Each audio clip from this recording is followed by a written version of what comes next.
Morning all, welcome to Diary of a Herbert, blacking day 5.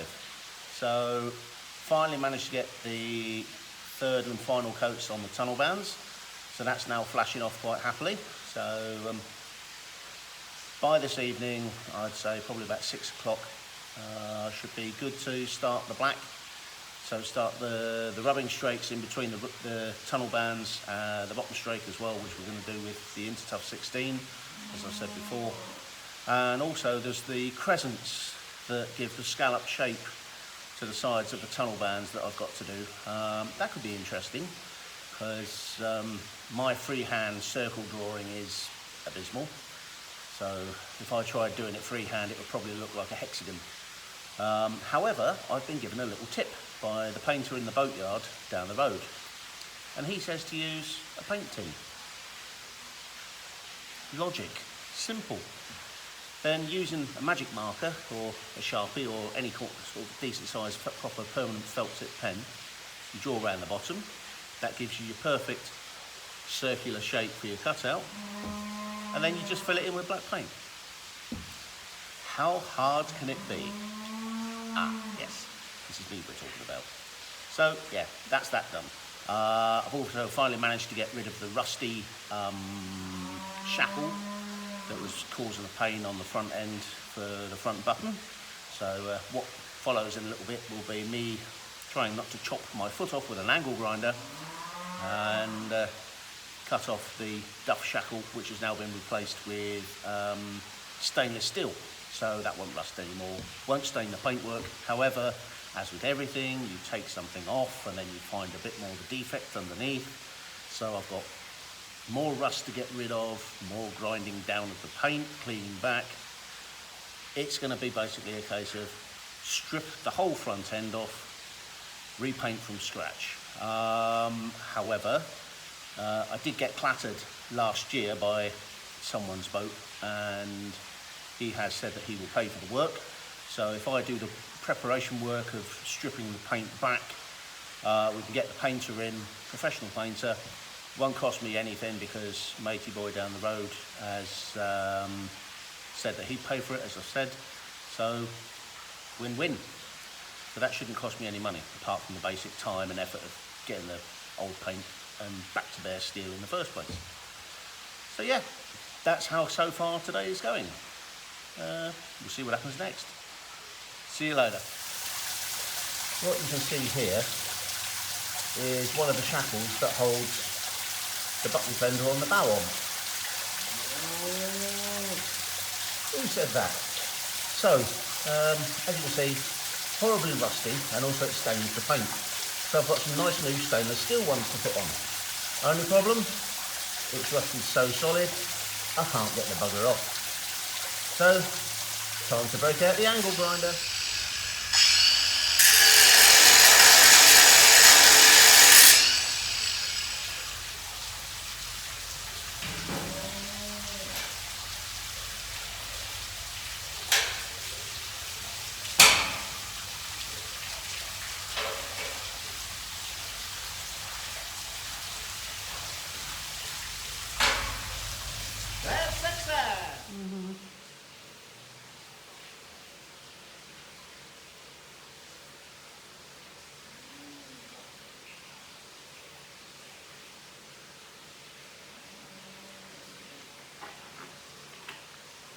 How's it look from up there?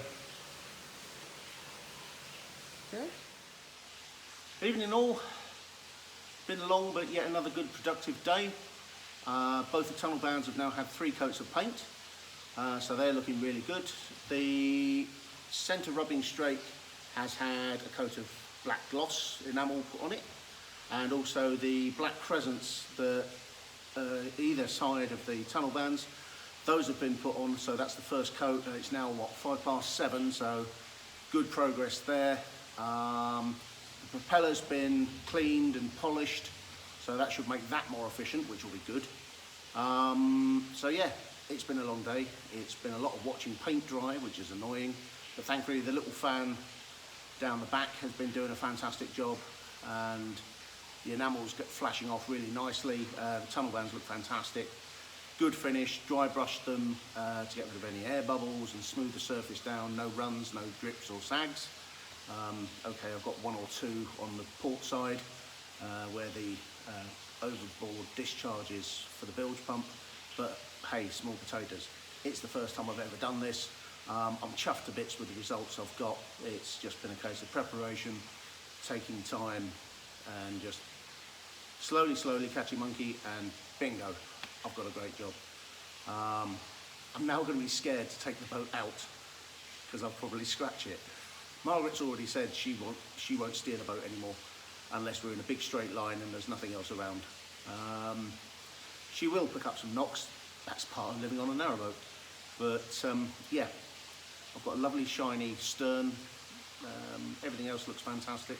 I got the problem with the button sorted out this morning. As you can probably have seen, I didn't cut my toes off, which makes a change for me because I'm so accident prone.